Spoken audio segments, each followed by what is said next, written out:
بسم الله الرحمن الرحيم الحمد لله رب العالمين وصلى الله وبارك على أشرف الأنبياء والمرسلين نبينا محمد وعلى آله وصحبه وسلم تسليما كثيرا أما بعد Alhamdulillah, we go on to the second section of Kitab al-Siyam from ʿUmdatul Fiqh by Ibn Qudāmah raḥimahullāh, and this particular chapter is focusing on those that are referred to as the muftireen, those that break the fast. And it's referring to the muftireen, but muftireen not those that break the fast in any sense, but those that are permitted to break the fast. So those that are permitted to break the fast, the muftireen. And so Ibn Qudāmah raḥimahullah mentions وَيُبَاحَ الْفِطْر في رمضان لأربعة أقسام. So it's permissible to break the fast in Ramadan, and there are 4 different categories of people. So 4 different categories. The first of the 4, أحدها المريض الذي يتضرع به والمسافر الذي له قصر فالفطر لهما أفضل. And so the first thing mentioned is the murid, the one that is sick, and the sick individual where he may be harmed by way of the fast. So the fast may be a means of harming him due to his illness. Now when we say a harm, we understand that the harm can occur by 2 different ways. For the murid, similar to when we were discussing the tayammum as well. That the harm can occur by a direct harm by way of them fasting. So by way of them fasting, it increases them in illness. Or the harm referring to by way of them fasting, it may delay the ilaj. So it delays them attaining or the full effect of them being treated.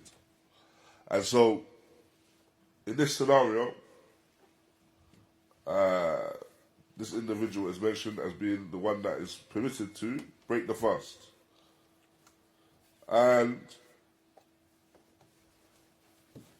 likewise as well, along with that, you have the one that is the musafir. The one that is the musafir, the one that is traveling.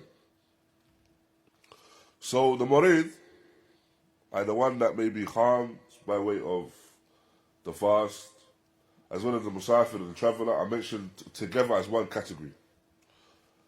And essentially I mentioned together as one category due to the fact that they're mentioned together within the āyah in Sūrat al-Baqarah, where Allah Ta'ala states, فَمَنْ كَانَ مِنْكُمْ مَرِيضًا أَوْ عَلَى سَفَرٍ فَعِدَّةٌ مِنْ أَيَّامٍ أُخَرَ. That whoever from you is sick or upon a journey, then they make up their fast from the other days. And so, what is upon the individual, whether they're in a scenario of sickness or they are a traveller, then it's upon them to make up the fast, the qadā. So this is what these 2 have in common as well, is that a qadā is upon them as well, to make up the fast. And so, if the person, whether he be murid, or he is a traveller, if he was to fast, is he rewarded for that? No? Okay. Change your mind already? Inshallah. So is he rewarded? So he's a traveller and he fasts. Is he rewarded? Yeah. But it's better for him to take the rukhsah. But it's better for him to take the rukhsah now. So he's rewarded by way of his fast. And the murid as well, same thing? The one that's sick? Depend on his illness. Depend on his We're talking about this category now. There was fear that it may increase with illness.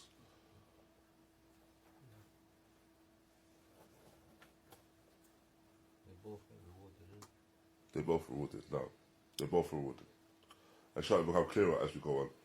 Because the Marid, in this scenario, and the Musafir, it's both upon them to fast. Now, it's obligatory for them to fast. However, for them to break the fast is a rukhsa. It's an allowance.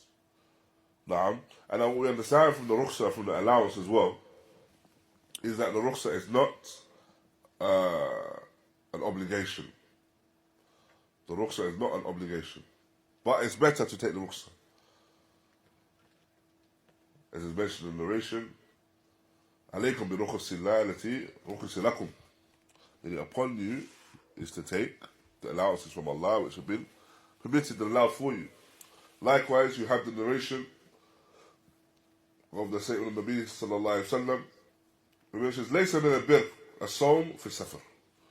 It's not from righteousness, it's not regarded as being a righteous act, that the person fasts whilst travelling. So we understand from texts such as these, that if the person is travelling, or within the category as well, that they're a sick individual as well, that they've been given the ability to break the fast, and so it's better for them to break the fast. However, it's not an obligation for them to break the fast. Now, and along with that as well, it enters into the discussion of the individual that is the musafir. The individual that is the musafir. Who is the musafir? The traveller. And so some individuals mention that the musafir, the one that has travelled for a distance of 80 kilometres, has to be a distance of 80 kilometres. So that's what I thought. Whilst from what is apparent, is that the musafir, the one that's regarded as being the musafir, is the one that, or it goes back to the urf of the people. Goes back to the urf of the people, what is generally understood by the people of that land. When is it regarded that you've left that location? So if we use an example, a current example, or a local example, when would we say the example, or when would you say that it's regarded a person has left Manchester, for example? Going to a different city. Going to? A different city, like Birmingham. Okay, so at what point would you say you're in Manchester, or at what point would you say you're not in Manchester? Outside the M60. I don't know, I'm not from here, so maybe it's different. I don't know. It's a genuine question from my side. Outside M60. So remember Stockport, for example. Would you say Stockport? Would you combine the Salah and Stockport? Outside Greater Manchester. That's what I've heard, to be fair.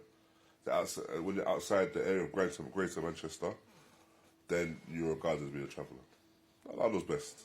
See, Manchester's different, but that would be the urf of the people. This is where people regard you've been outside of the city and the city's surrounding areas. So anything going past, I guess, up to Oldham or past Oldham, if you go to the east, and to the west, I guess, past Wigan, those sort of directions, to the south, past Stockport, to the north, past Middleton. Once you go past those sort of areas, then you say, okay, you're outside the Greater Manchester area, and then that's when your guard has been outside of the city. As for London, then generally what we would say as someone that is outside of the city is once they have left the M25 area. So you have the ring road that goes all the way around the city, the M25. Anything outside of that is regarded as being outside of London. So basically, anyone that travels outside of that, we would regard that person as being a traveller. So generally, it goes back to the urf of the people. It goes back to the general urf of the people. Allah knows best. Obviously, these are bigger cities, so it is sometimes harder to decipher when a person is a traveller from when they're not. But also as well, we understand from the narration where it's regarded that a person is a traveller once they leave the bunyan, they leave the buildings of the city that they left. So they have the builders of the city behind them as well, and they leave their side. So in this scenario, this is when the person is regarded as being a traveller. Wallahu ta'ala a'lam. Then we have the second category. Second category is al-ha'id. وَنُفَسَاء تُفْتِرَانِ وَتُقْدِيَانِ وَإِصَابَتَا لَمْ يُجْزِئْهُمَا. And so the second category is the menstruating woman or the woman that has postnatal bleeding. They both break the fast and make up the fast. And if they were too fast in that situation, then they will not be rewarded for that fast. They will not be rewarded for that fast. So why are these two categorized together? Why are these two categorized together, Barakallahu Feekum? Impurity. Was it impurity? No, we can say that's one reason. Because they're not allowed to fast. Because they're not allowed to fast. Now, this is the difference between the first category and the second. The first category is the one that's traveling or the one that's sick or has an illness. Then these people are allowed to fast.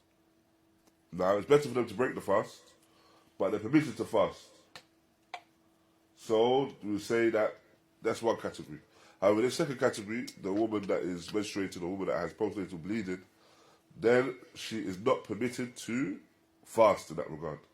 So it's upon her to break the fast, and also it's upon her to make up for that fast that she breaks.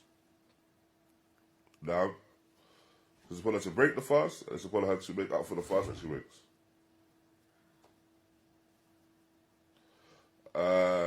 Now, then we have the third category.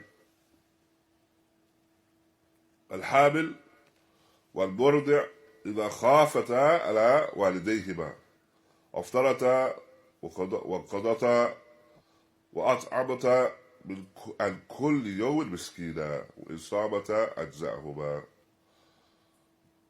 Now, and so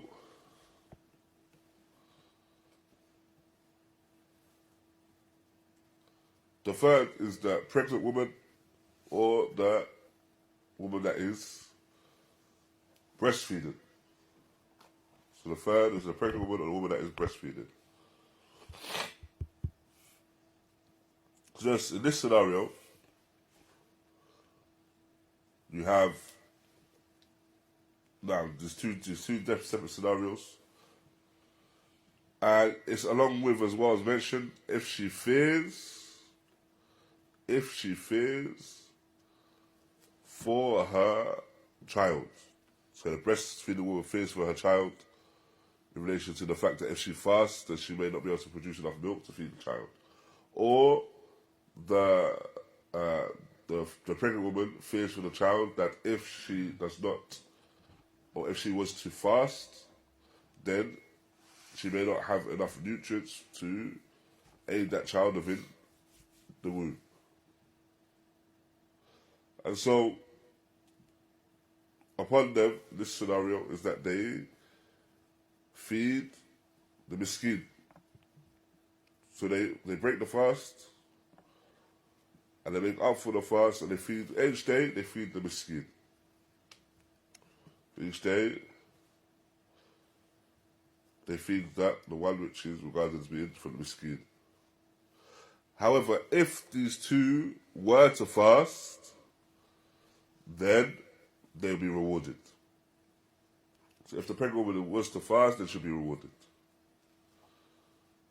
So, why are these two coupled together as well? The pregnant woman and the breastfeeding woman. Why are they coupled together in one category?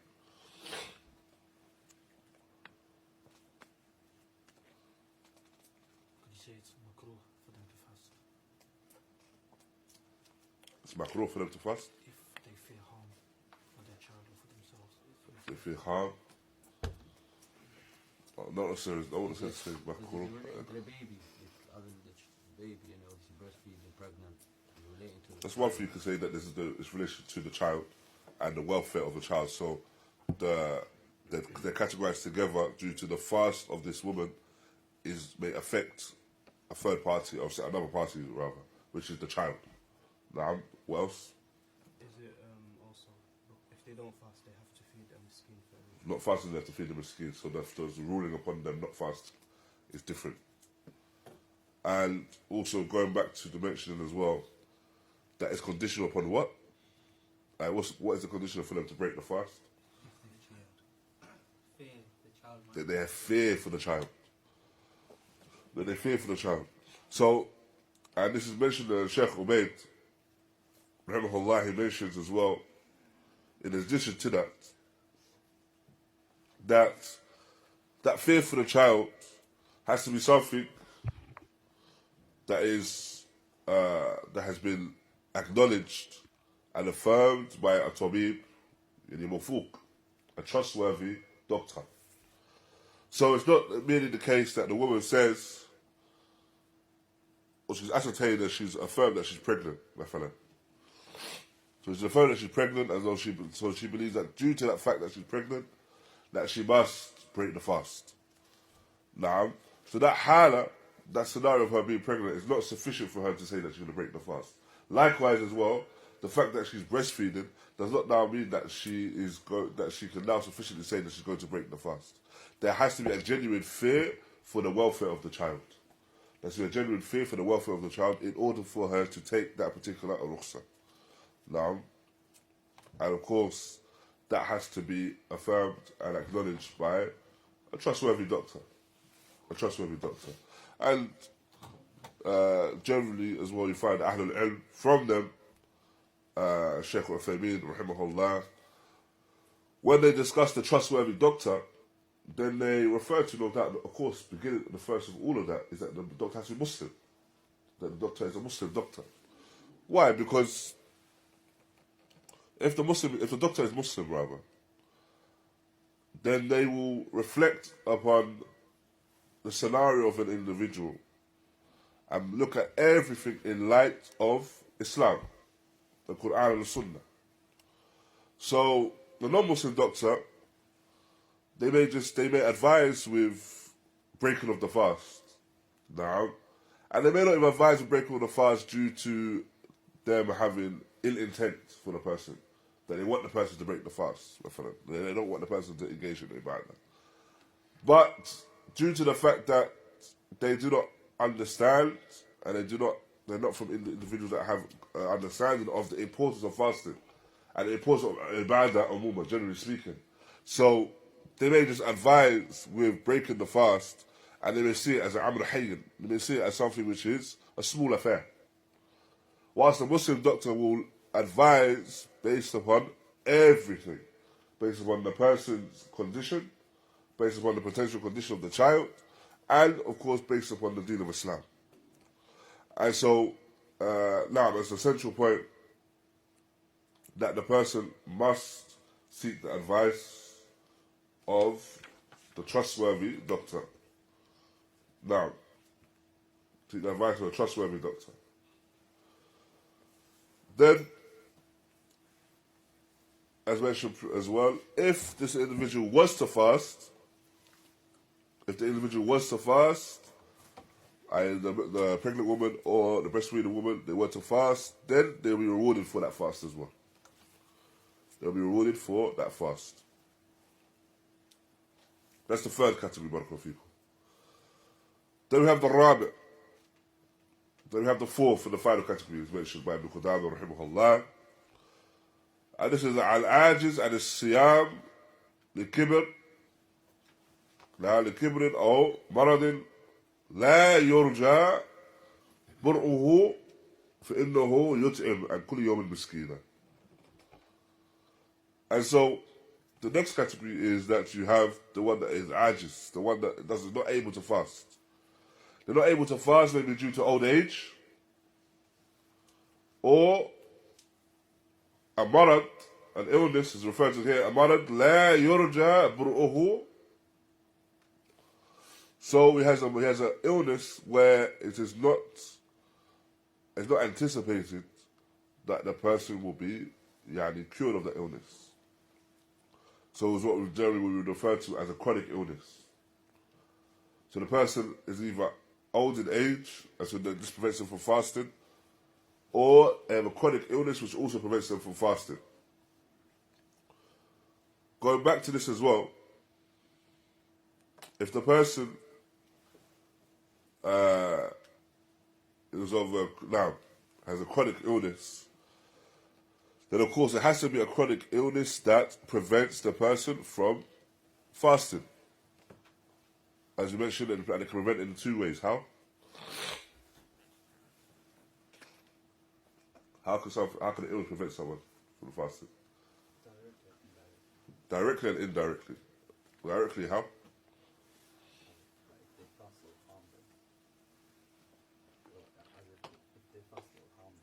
If they fast, it will harm them. And by them fasting, it will directly harm their health. Or, indirectly, delay the person getting. no, delay the person, or be some form of preventative affair in their treatment. And so, what's the difference between this category and the first? Because we mentioned the Marid before. What's the difference between this category and the first? We mentioned the one that's ill before. This is chronic now. So the first illness we're discussing is where a person, he may have a temporary illness, but it's just so happened that this illness has occurred in Ramadan. Naam. And so in this scenario, the person can fast, not fast. But now we have an individual now, this scenario here we're talking about, this fourth category, where he has a chronic illness. So it's expected that this illness is going to be the illness that he has for the rest of his life. And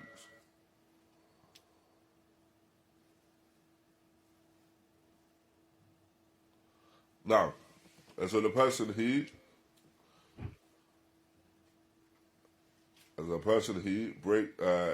feeds the miskin for every day that he's not able to fast. So if it's 29 days, feeds the miskin 29 days. 30 days, feeds the miskin 30 days. Now, وعلى سائر من أفطر القضاء لا غير. And anyone else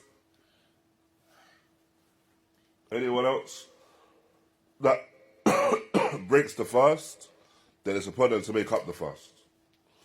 For anyone else that breaks the fast, it's upon them to make up the fast. What does that mean? Anyone else? What's an example of anyone else that breaks the fast? Just a normal Muslim that hasn't got no issues. Normal Muslim that's got no issues. Now, may have one issue though. خطأ يعني مثلا شرب الماء في يوم رمضان بدون قصد. شرب ماء بدون قصد. في يوم رمضان دخل السنة يشرب الماء وينسى أنه صائم. أيوة. فهو أفطر؟ في بعض أعتقد أنه في بعض الفتاوى يعتبر أفطر. يلزم بعض الفتاوى يكمل صيامه وليس عليه قضاء. أيوة. والله أعلم. أو من أفطر عمدا يعني من تعمد الفطر يعني. أيوة. The brother mentioned two examples. The one that he breaks or he drinks, forgets that he's fasting. Now, he drinks and he forgets that he's fasting. And then mentioned the second example at the end, that someone that breaks the fast, يعني عمدا, يعني deliberately. The first example, would we say that they've broken the fast? Why?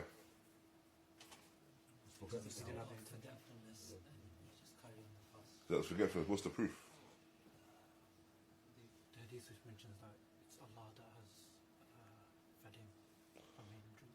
No. So if whoever eats and drinks in Ramadan, whilst fasting, and they do it forgetfully, then they have not broken the fast, for indeed it's Allah subhanahu wa ta'ala that has fed them and quenched their thirst. So we know that the person, if he does it last year, he does it due to forgetfulness, they hasn't broken the fast. So this ibadah here by Ibn Qudāmah, referring to the other ones that break the fast, he's not referring to that individual.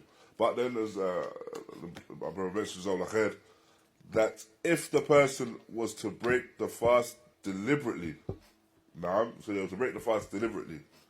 However, this is referring to the one now, they break the fast deliberately and they have no excuse. They have no legislative excuse.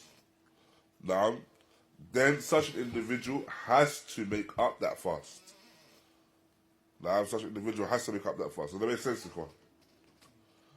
So, we have all the legislated reasons why a person can break the fast. If that person does not have a legislated reason and he still breaks the fast, no doubt, he is blameworthy for that. And he's sinful for that. So upon him to make tawbah. But also, it's not sufficient that he just makes tawbah, but he has to make up that fast as well. So he has to make up that fast. Now, Ibn Qudāmah goes on to mention an exception to that. إلا من أفطر بالجماع إلا من أفطر بالجماع في الفرج, except for the one that breaks the fast by way of sexual relations. And in this scenario, the qadā, in order for him to make up for that, then there are a few things that he has to do, or that there's a few options for him to do. And this is based on the hadith of Abu Hurairah رضي الله عنه قال بينما نحن عند النبي صلى الله عليه وسلم إذ جاءه رجل فقال حلقت قال ما لك قال وقعت على امرأتي وأنا صائم وقال رسول الله صلى الله عليه وسلم هل تجد الرقبة تعتقها نعم قال لا قال هل تستطيع أن تصوم شهرين متتابعين قال لا قال فهل تجد إطعام 60 مسكينا قال لا قال مكث النبي صلى الله عليه وسلم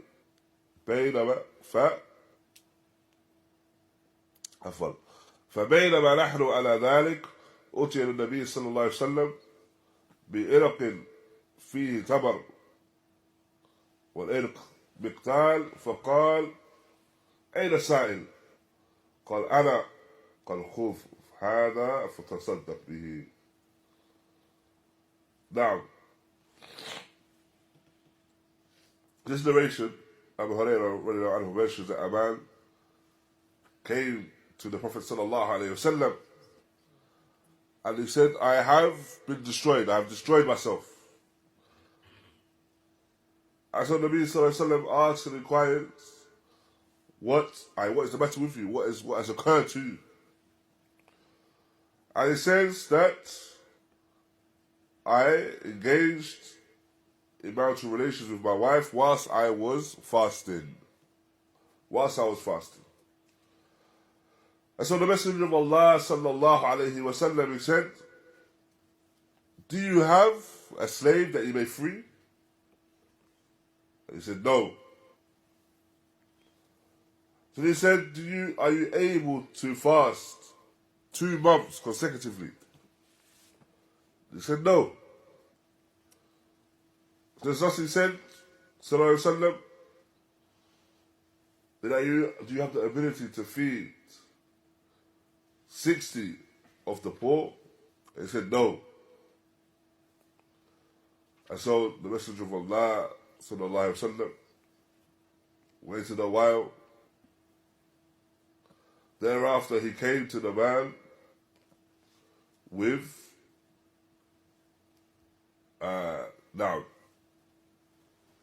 so a kilo or a measurement, a large amount of dates. And thus he said, where is the questioner? Right, where is this man that questioned? The man said, Ana, it's I. He said, take this, for these dates, and give it by way of charity. Take these dates and give it by way of charity.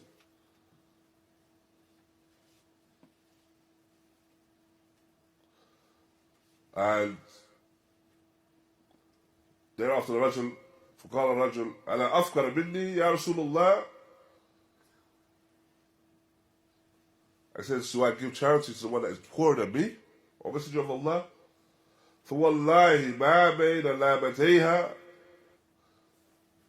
يعني أهل البيت أفقر مني ومن أهل البيت. فضحك النبي صلى الله عليه وسلم حتى بدت عن أنيابه ثم قال أطعموا أهلك. And so when asking, now, do I give it to the one that's poorer than me?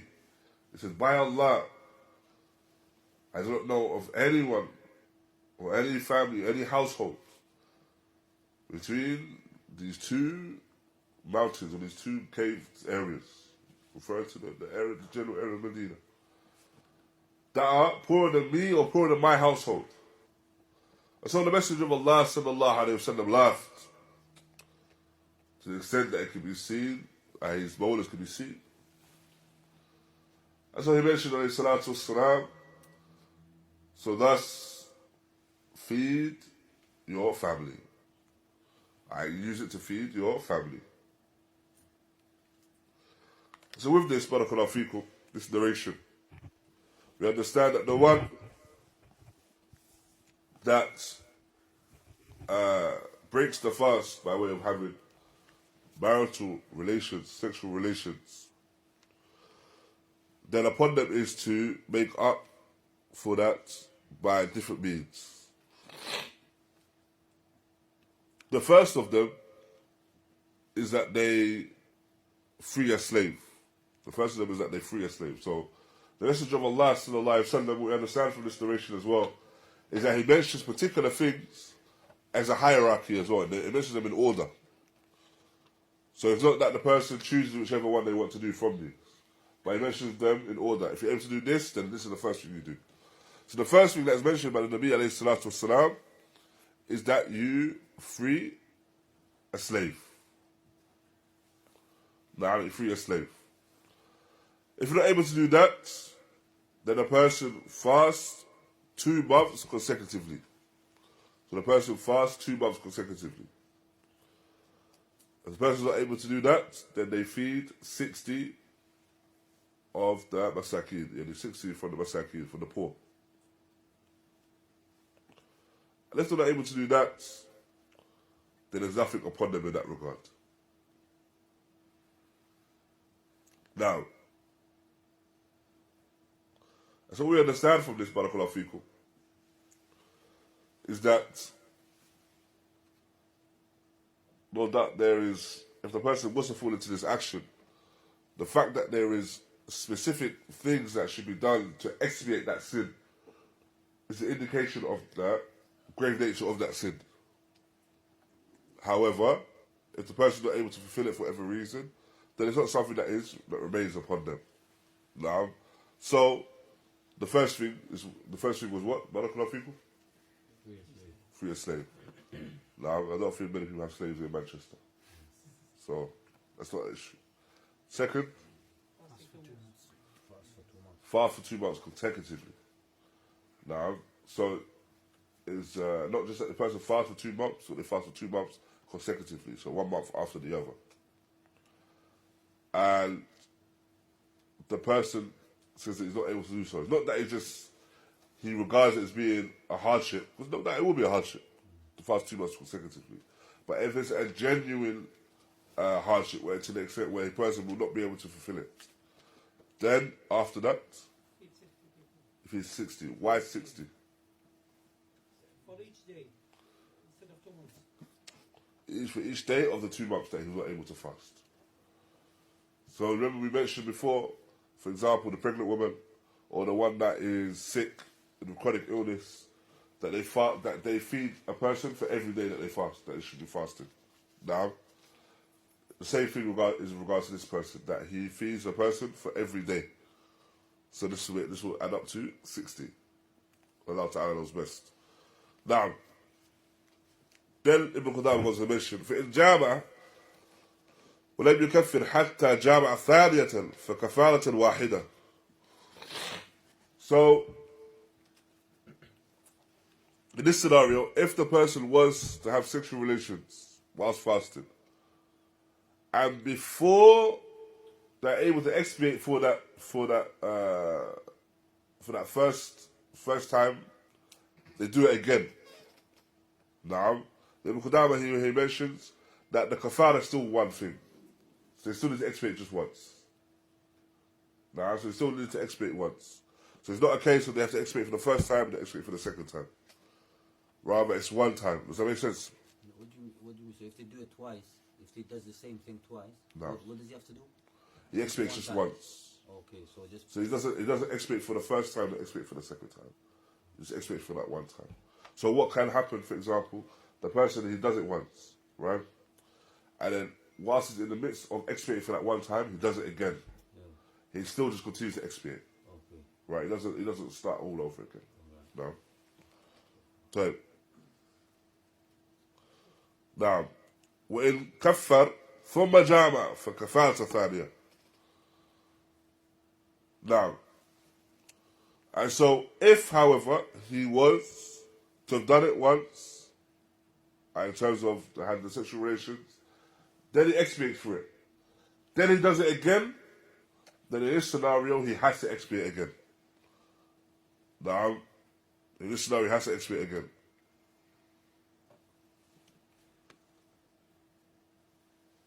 And so, the Qudāmah goes on to mention, وَكُلُّ مَنْ لَزِمَ إِمْسَاكٍ فِي رَمَضَانَ فَجَامَعَ فَعَلَيْهِ كَفَارَةٌ.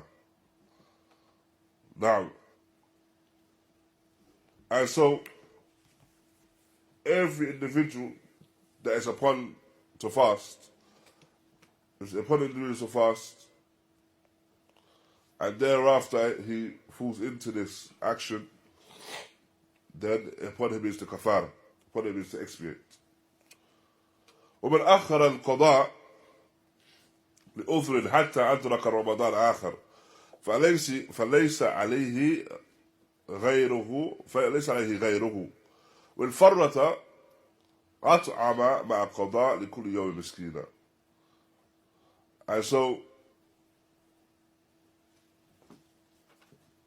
then the Shaykh mentions, if the person has to make up some fasts, however, he's not able to make up the fast due to legislated reasons until he reaches the next Ramadan, then there's nothing upon him. Now, there's nothing upon him.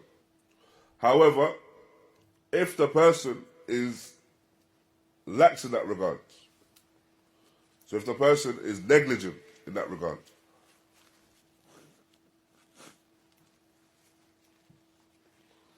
if the individual is negligent in that regard, to the extent they reach the next Ramadan, then, as mentioned here by Ibn Qudāmah, that the individual should also feed the miskin for every day that they're fasting, every day that needs to make up, as an action, as part of their qadā as well. So not only do they make it up, but they feed the miskin for every day that they make up. But sorry to stop you. You know, like the feeding the miskin. Yeah. So say like for us in today's time, what would that be like? Buying a homeless man a sandwich, or leaving a box of dates? Generally speaking, when it comes to feeding the miskin, in any scenario, whether it be the feeding them for the days of Ramadan, or feed them for Eid al-Fitr, for example, it's giving them anything that is regarded with staple foods. Now, staple foods, rice, sugar, pastas, dry foods, things like this, they give them from this thing.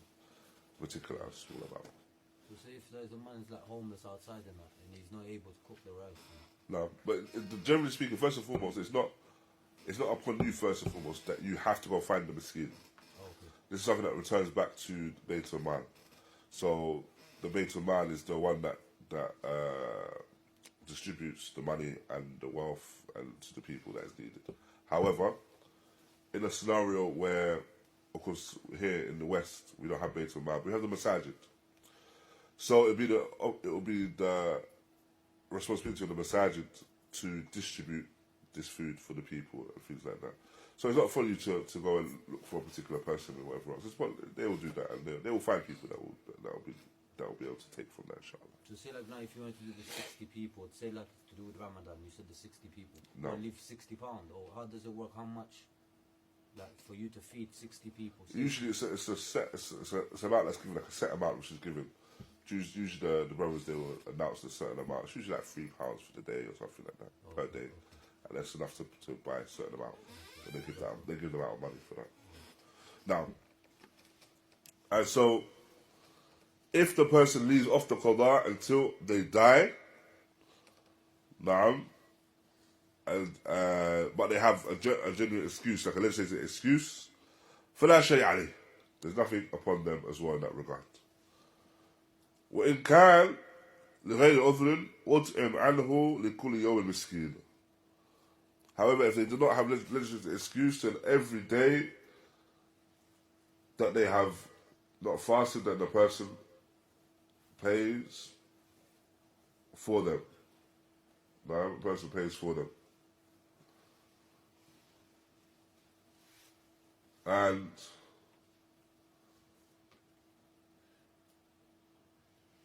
this is due to the narration found, narration of Ibn Umar.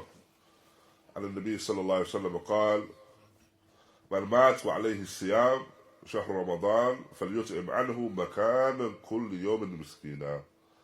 That whoever passes away and it's upon him to fast the month of Ramadan, then he feeds in place of it, every day in place of it, a miskin. Yeah, a poor individual. And Tirmidhi mentions that this narration rather is a narration of Ibn Umar, it's mawqūf and Ibn Umar. So not the narration of the Nabi, but mawqūf for Ibn Umar, so it's the narration of Ibn Umar himself. Wallahu ta'ala a'lam.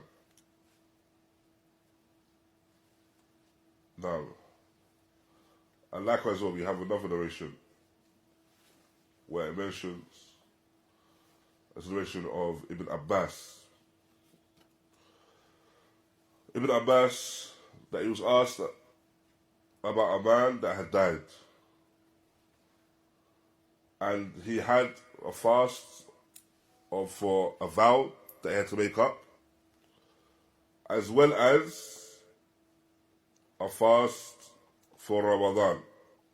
So Ibn Abbas, radiallahu anhuma, he mentions, أما رمضان فليطعم عنه وأما النذر فليصام عنه. So he mentions, as for the fast of Ramadan, then you feed the person in its place, and as for the vow, then the person has to fast in its place.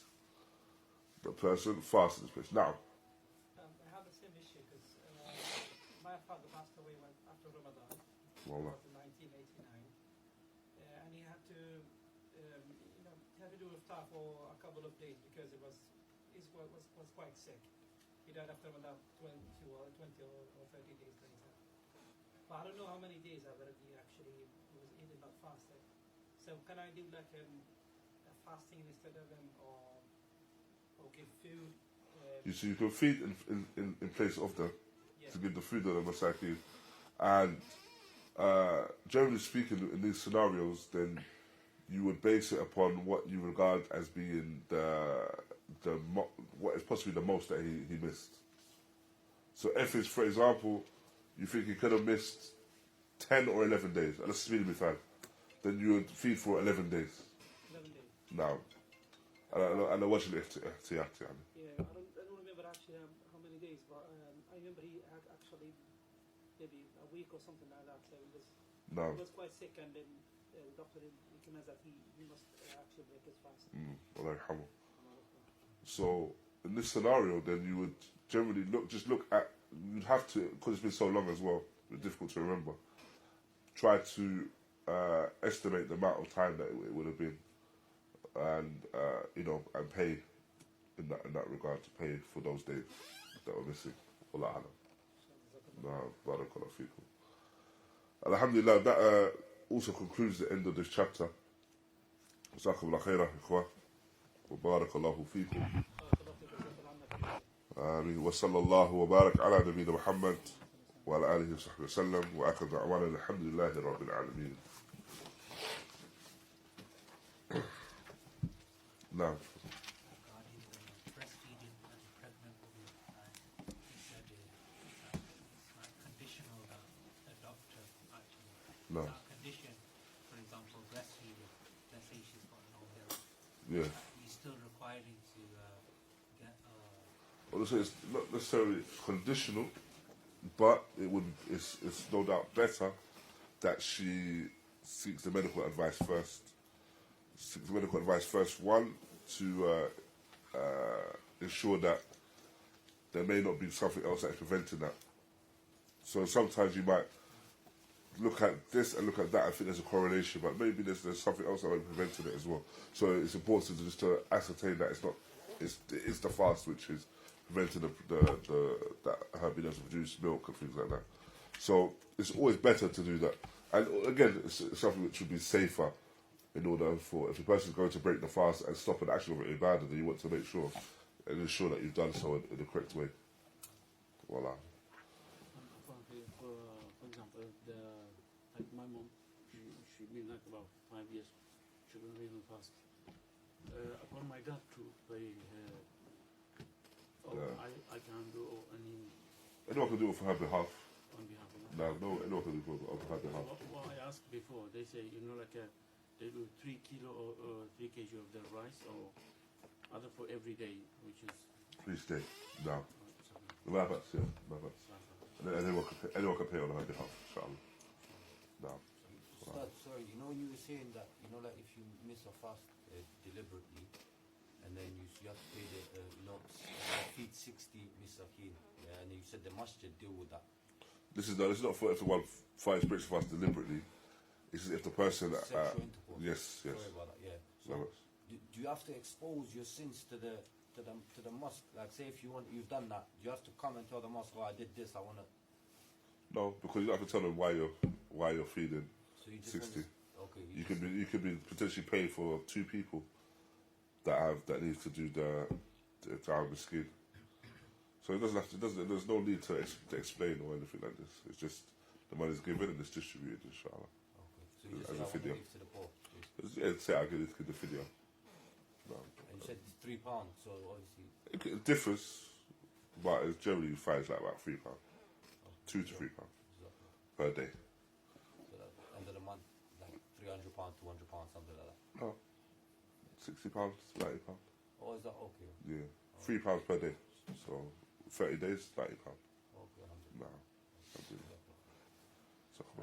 Assalamu alaikum. Salam. No. Someone attempts to, someone's not unable to free a slave, and then So someone's unable to free a slave. Yeah. and then they attempt to do the 2 months consecutively, Yeah. but end up falling short during the 2 months. Yeah. Or realize that they're not able to. Yeah. What would they do with the remaining days, or would they have to feed a whole 60? No, I believe you'd pay for the days that you've missed. No, pay for the days that you've missed. Well, I don't know. If you're not able to conclude the fast. So I was like the travelling is better if you take The rukhsah. yeah, If you're travelling, say. travelling. Yeah. So what if for the set person it's actually easier for him to actually fast that rather than Have to make it up later afterwards. Yeah. It's still better to take the rukhsah. Generally, it's given as a rukhsah food, so you should take it. But some Ahlul do mention as well that the break of the fast for that first category, for the one that's marid or the one that's travelling, some Ahlul mention that the person breaks the fast only if there's mashaqqa, in the wujud of mashaqqa, if there's a hardship. If there's not a hardship, then they should continue fasting. So there is that side of things as well, that kind of explanation for Ahlul. But also, we would say as well that if the person genuinely finds that it's easier for them to continue to fast, and they fear that it may be a hardship for them to break that fast and make it up at another day, then they continue to fast. Like that. Yeah. Yeah. Still, what you mentioned about the pregnant woman that she has to make up and she has to feed one person per day. Can her spouse pay that on her behalf, or does she have to pay that from her own? No, spouse can pay it behalf. Can pay it behalf. Because it's possible that she might not have any wealth of her own. So the spouse can pay on her behalf, inshallah. That makes. Is it both that you make it up? And yeah, what's apparent, both has to be done. That's the number. Does that feeding, does it have to occur straight away, so straight after you've not fasted? Or can you wait till the end of Ramadan, see how many you miss and pay all together? Shaykh Ḥubayd mentions that as for the fidya, can be paid at any point. So it can be paid at the beginning, it can be paid at each day, or it can be paid at the end.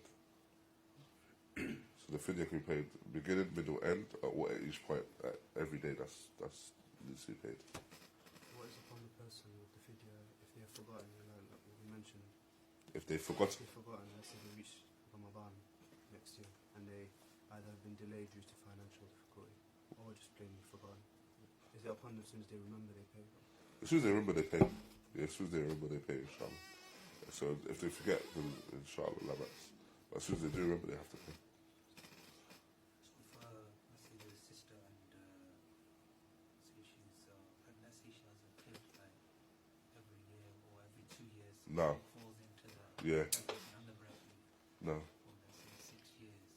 So what's on her to make up then all So in this scenario, yeah, so she would need to try to make up the fast whenever she can within those years, but also do the feed the masakin in that time.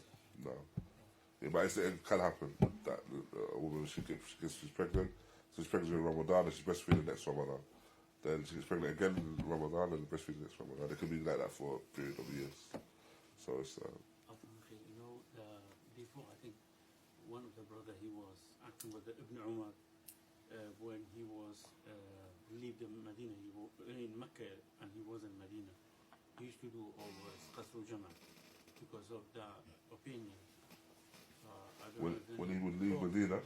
Yeah, well, since until he go back to Mecca, all his period was praying on Qasr Jama. Okay. Because he said, my land is Medina, Mecca, no Medina. Do you hear that? Oh, so he was Muhajir. Yeah, that Muhajir wants, yeah. Now this is something else now. So what we were discussing is when at what distance are you regarded as being a traveller? Now, Yeah. so we said generally it's sort of once you leave the area or that city that you live in, you can regard that as you're being a traveller. But the point you're raising now, Barakallahu, is for how long is someone regarded as being a traveller, or when is it that a person, once they enter a particular location, is it still that they're regarded as being a traveller? So the example you're giving is that the person travelled, and once they were living in Medina, that even though because they regarded Mecca as being the land that they were Muqim, that they would pray Jama' Qasr in Medina. No? Yeah, that's what because he intentionally said he was from Libya. Yeah. Actually, we lived 7 years. All that he prayed Qasr Jama' until he would go back to Libya. He said, "This is what I want to do." Because Shaykh Albani, I think the hadith. Now, first of all, apparent as well. Again, though, it goes back to the urf, and so the urf of what is understood when it is understood that the person is Muqim.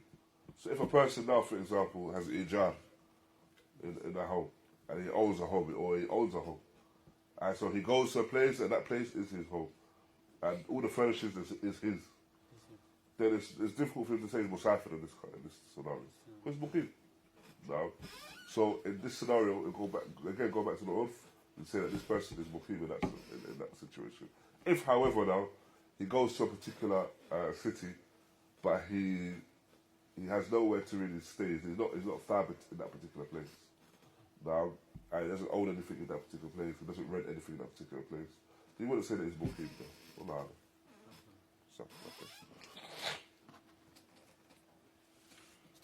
no. No. What you mentioned about the 2 consecutive months, Yes. would that include the day that you missed, so 61 days, or would it be,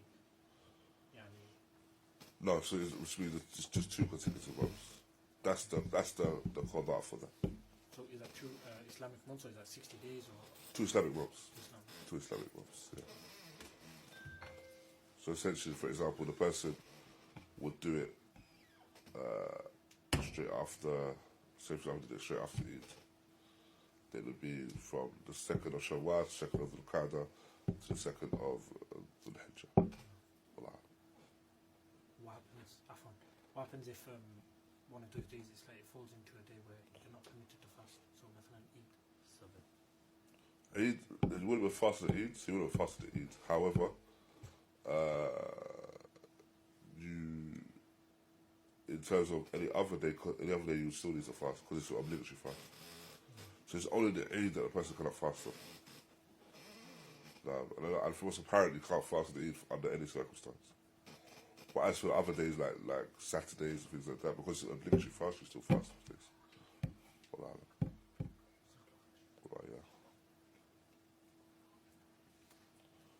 خير يا اخوان بارك فيكم